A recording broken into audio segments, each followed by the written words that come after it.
बिस्मिल्लाहिर्रहमानिर्रहीम। नाज़रीन, मैं आपका host Mohammad Ali Bhatt, advocate high court, आपकी खिदमत में हाजिर हूँ एक नए व्लॉग, एक नए टॉपिक के साथ। नाज़रीन, आज जो टॉपिक हमने इंतखाब किया है वो है किराएदारी। यानी कि अगर आप कोई बंदा अपनी कोई जगह, घर, मकान, दुकान, गोदाम किसी को किराए पे दे और वो खाली ना करे तो उसको खाली कैसे करवाया जाएगा, ये हमारा मौजू है आज। और जिस चीज़ों में हम बात करेंगे कि हम किस किस ग्राउंड्स पे इस घर को खाली करवा सकते हैं, यानी कि अदालत में जब हम दावा दायर करें बेदखली का, तो किस तरह कौन सी ग्राउंड्स लेकर हम इस घर को खाली करवा सकते हैं, इस जगह को खाली करवा सकते हैं, उससे पहले क्या रेमेडी हम ले सकते हैं, या कौन कौन सी ग्राउंड्स लेके हम घर को खाली करवा सकते हैं। ये हमारा टॉपिक है, इसी पे हम बात करेंगे। चलिए हम शुरू करते हैं और आपको बताते हैं कि कैसे एक घर, मकान, दुकान, जो जगह आपने किराए पे दी है उसको कैसे खाली करवा सकते हैं। नाज़रीन, मैं आपको बताता चलूँ कि ये सेक्शन 13 है जिसमें सारी डिटेल बताई गई है कि हम कौन सी ग्राउंड्स लेके घर को खाली करवा सकते हैं, जगह को खाली करवा सकते हैं। सबसे पहले जो हम ग्राउंड लेंगे वो ग्राउंड ले सकते हैं कि अगर किराएदार जो जगह इस्तेमाल कर रहा है उसमें कोई तोड़ फोड़ कर दे, यानी कि उसमें कोई दूसरी मंजिल बनाना शुरू कर दे, पार्टीशन करना शुरू कर दे, या फिर कोई तोड़ फोड़ करे, या चीज़ जहाँ वो रह रहा है उस चीज़ को ख़राब करना शुरू कर दे, तो इस ग्राउंड के तहत भी हम घर को खाली करवा सकते हैं कि ये घर में तोड़ फोड़ कर रहा है, इसमें तामीर कर रहा है, एक मंजिल को दूसरी मंजिल बना रहा है, इस घर में पार्टीशन कर रहा है। तो इस तरह इस घर एक ग्राउंड लेके भी हम इस घर को खाली करवा। दूसरी ग्राउंड जो है कि जिस मकसद के लिए घर लिया गया है या जगह ली गई है, कोई और मकसद के साथ उसको इस्तेमाल करना शुरू कर दिया जाए। मिसाल के तौर पे अगर आपने एक घर किसी को दिया है, वो रिहायशी मकसद के लिए है, तो वहाँ पे वो कोई ब्यूटी पार्लर खोल ले, वहाँ पे कोई एकेडमी खोल लें, या फिर वहाँ पे कोई स्कूल खोल लें, तो ये कमर्शियल एक्टिविटी में आ जाएगा। तो जाहिर है फिर अगर एक घर जो है अगर कमर्शियल एक्टिविटी में इस्तेमाल हो तो टैक्स मालिक को उसके हिसाब से आएगा। तो ये ग्राउंड भी ली जा सकती है कि ये घर जो है कमर्शियल एक्टिविटी में इस्तेमाल हो रहा है जबकि ये रिहायशी घर है, तो ये ग्राउंड लेके भी घर है। तीसरी ग्राउंड जो बनती है वो बनती है कि अगर किराएदार आपको किराया देना बंद कर दे, यानी कि डिफ़ॉल्ट कर जाए, फिर भी घर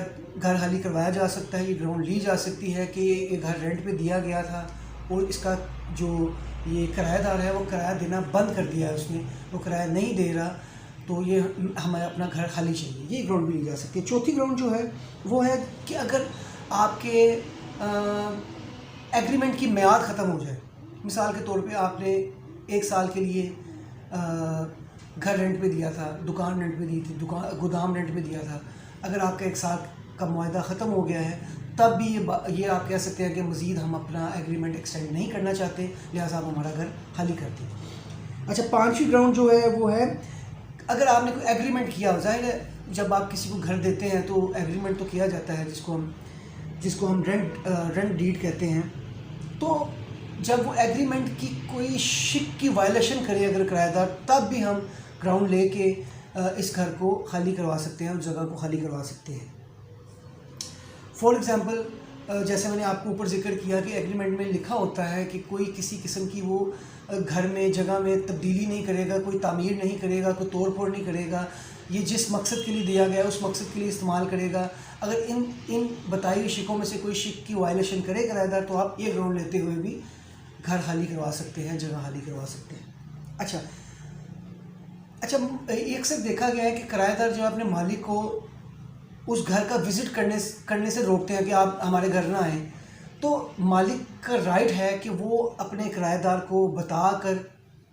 उससे टाइम लेकर, या उसको बताया कि मैं इस टाइम पे आऊँगा या आप इस टाइम पे घर होंगे, तो मैं आपका उस घर का, अपने घर का विज़िट करना चाहता हूँ। अगर आपको किराएदार रोके तो इसका मतलब है कि वो कोई ना कोई एग्रीमेंट की जो शिक है उसकी वायलेशन कर रहा है। अगर वो वायलेशन कर रहा है तो फिर वो आपको उस घर का विज़िट करने से रोकेगा। ये ग्राउंड भी ली जा सकती है कि मैं घर का मालिक हूँ और मुझे किराएदार उस घर का विज़िट करने से रोकता है, आने नहीं देता, मुझे नहीं पता कि उसने उस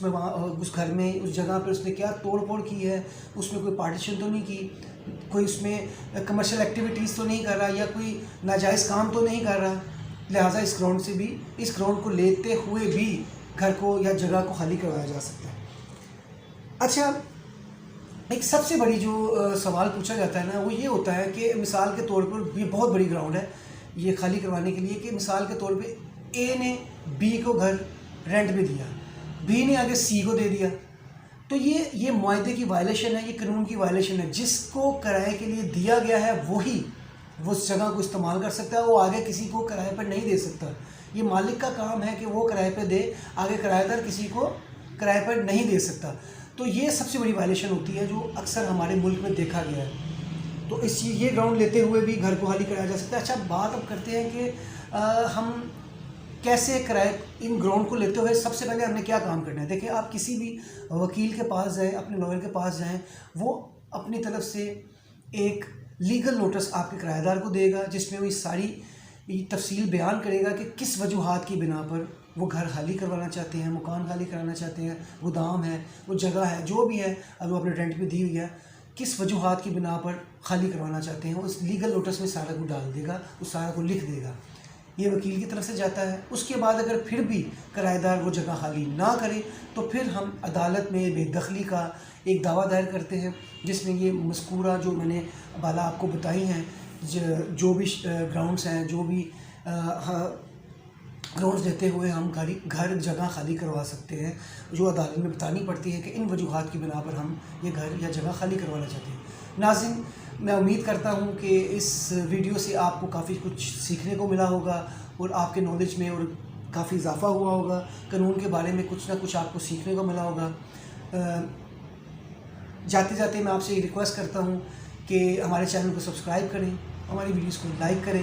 اور اس کو شیئر کریں تاکہ دوسرے لوگ بھی اس سے استفادہ حاصل کریں۔ بہت بہت شکریہ، تھینک یو ویری مچ، السلام علیکم۔